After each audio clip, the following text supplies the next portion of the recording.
Welcome, football fans across the world. This is your show, Football Menu. This is the show where we serve up scrumptious and delicious meals right off the football oven and off the football grill into your plate or right into your living room. This is the show. I'm your host, Ray P, and I'm joined by my co-host, Wayne G. Good evening, Wayne. Thank you, Ray. Good evening. And I should say welcome to all our fans across the world. And I hope you do enjoy this show. Okay, we have some lovely news coming from the transfer market. We see where Gareth Bale is returning to the Premier League to his old club Spurs. And of course, they also secure the services of Real Madrid left fullback Sergio Reguilon. Wayne, what is your take on that? That's wonderful news for the Spurs fans because, yes, of course, they lost him. But they had pride in Gareth Bale, and to have him back at the club, who wouldn't want him back? Who wouldn't want a guy like Gareth Bale at their club? Yes, he's bringing company in Sergio Reguilon, and he's a welcomed addition to Jose Mourinho's squad, the best left back in La Liga last season. So Spurs, they're in good company right now. I see where the defending champions Liverpool toyed with the services of Thiago Alcantara. Rumors were spreading all over, and it seems like the Reds are getting their man in the midfield. As a matter of fact, Bayern Munich has agreed the deal, and he will be on his way to Anfield. What is your take on Thiago? Excellent player. Liverpool will do well to have him. This is not an indictment on Gini Wijnaldum, but I think he is a little more technically gifted than Gini, especially in that position. So, Liverpool, thumbs up on that one. Yes, indeed. I am looking forward to him. We can remember when Pep Guardiola was going to Bayern Munich, his famous statement, Thiago are nothing at all. Emiliano Martinez, the goalkeeper that did so well for Arsenal in the FA Cup, where they won over Chelsea last season, he has secured a move away to Aston Villa. We see where Branislav Ivanovic is returning to the Premier League at 36. He will be suiting up for West Bromwich Albion. And of course, Leicester City, they are in the market and they are trying to tie up the deal with the Turkish winger from Roma, Cengiz Honda. Wayne, any expectations there? For the Leicester City transfer, I won't say too much on that because it is not through yet. Okay, so I'll just move on to Ivanovic going to West Brom. Perfect. West Brom, they won't attract any big names right now, and getting a winner, a proven winner like Ivanovic, even though he's 36, he can do well there. He can get the guys pumped up. He has the experience, and of course, he has that imposing body size. Very imposing, and I tell you, he's a serial winner from his days at Chelsea. Let's go right into the preview of the weekend's matches in the Premier League. The viewers will see the schedule of matches on the screen. But let us highlight 4 of these matches, and we are jumping into them right now.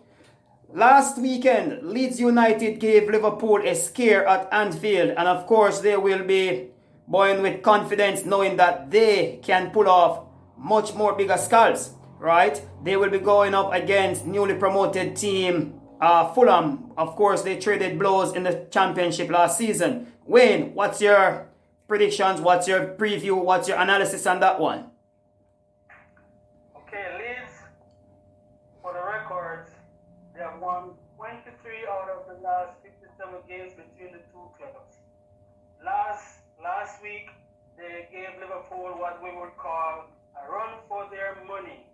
And for sure, even though Fulham performed against Arsenal, I think that Leeds, they have the leg up on this one. And for the last 2 games, it was split in terms of winning. For Leeds, they won at Ellen Road 3-0, and the game before that, Fulham won 2-1 in the game at Craven Cottage. So in terms of previous results, honors even, but given what the form book says right now, Leeds, they have a leg up on this one. Wayne, I must also add that Fulham have lost 8 of their last 9 away matches in the Premier League. So that's not good news at all. The history books are not looking good for Fulham from West London. So any predictions there? I'm predicting Leeds to win 2-0. I'm putting them at 3-0. Okay, not a bad one. Oh, let's go right into the London derby. So of course Arsenal, they are on a roll. They won last week against Fulham 3-0. Of course, their talisman Pierre-Emerick Aubameyang scored, and they will be up against another London team in the form of West Ham United, who definitely struggling under David Moyes. Wayne, what's your view on that? Arsenal, let me give you my prediction before anything else. Arsenal comfortably running out 4-0 winners over West Ham. Arsenal, even though home advantage counts for nothing in these times, but I'm saying Arsenal, 4-0 winners. They did the double over them last season, and they have won 6 of their last 7 competitive games. And as far as Fulham is concerned, sometimes I think... Sorry, Wayne. West Ham United, they're playing West Ham. As far as West Ham are concerned, yes, sorry about that. Thanks for picking me up. As far as West Ham are concerned, it depends on which David Moyes turns up tomorrow. Is he going to be that reactive one, or is he going to be the one who does experiments all across the field? Because, for example, he has been playing Mikel Antonio up front. I don't know why, when you have Haller on the bench.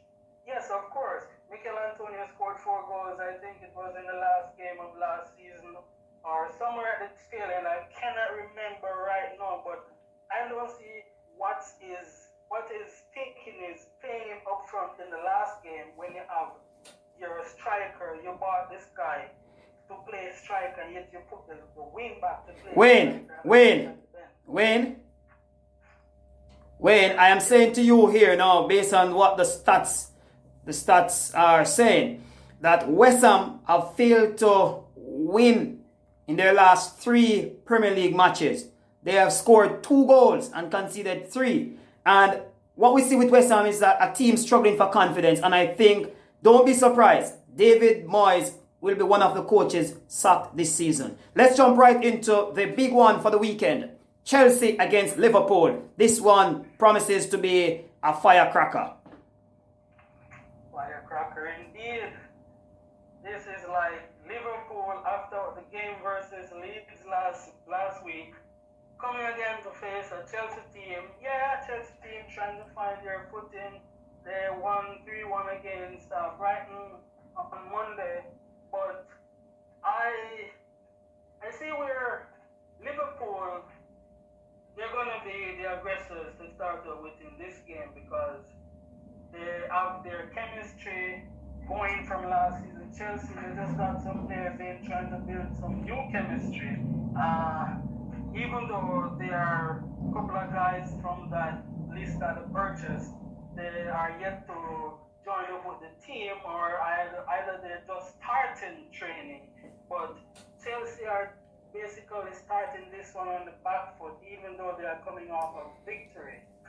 Let's also bear in mind that the last time these two teams played, which was at the back end of last season, shortly after Liverpool won the league, that it ended 5-3 in favour of the Reds. So we are likely to see the new boys for Chelsea, Timo Werner and of course Kai Havertz playing. And Werner looked lively on Monday up against Brighton. So any predictions there? Oh, before I give you the prediction, there's a little worry about Werner because he picked up a knock in the Brighton game, and Frank Lampard is sweating over his fitness for this game. Hopefully for the Chelsea fans, he can pull through and be ready to play against Liverpool. But prediction-wise, I see this, if a well-focused and determined Chelsea team turns out in this game, I see this game as a draw, but I see Liverpool tipping this one otherwise, 2-1 in favor of Liverpool. Okay. And the round will conclude when City bows into action against Wolves. And of course, Wolves won their opening fixture against Sheffield 2-0 inside 6 minutes, basically. We will see where Wolves, who did the double over City, they won 2-0 at the Etihad, of course, and 3-2 at Molineux. They will be up against a transitioning City team that really, they have a lot to do this season, given the fact that they were blown away by Liverpool. And of course, Pep Guardiola, having lost Leroy Sané to Bayern Munich, he picked up another player in the form of Ferran Torres from Spain. But let's see what's happened. Also, Nathan Ake is there. And of course, City having problems with their defense. Let's see what happens. So, that's it for the games coming up for this weekend in the EPL, of course. And Football Menu fans, just stay tuned because you will be treated to scrumptious analysis on this show. We see where in League On, matches will continue this weekend where PSG, they are struggling, of course, and I must say in this early in the week here, they lost another, they played a match, and of course, they experienced another red card, so discipline not being held at PSG. There has to be some sort of inquest. We see Nantes going up against Saint Etienne, and the schedule is on the screen so the viewers can see. Bundesliga returns, Wayne. Bayern Munich, 8 consecutive titles. They'll be up against Schalke. And of course, the big one on Saturday coming up will be Borussia Dortmund against Borussia Mönchengladbach. RB Leipzig will go up against Mainz 05. And of course, the schedule is on screen.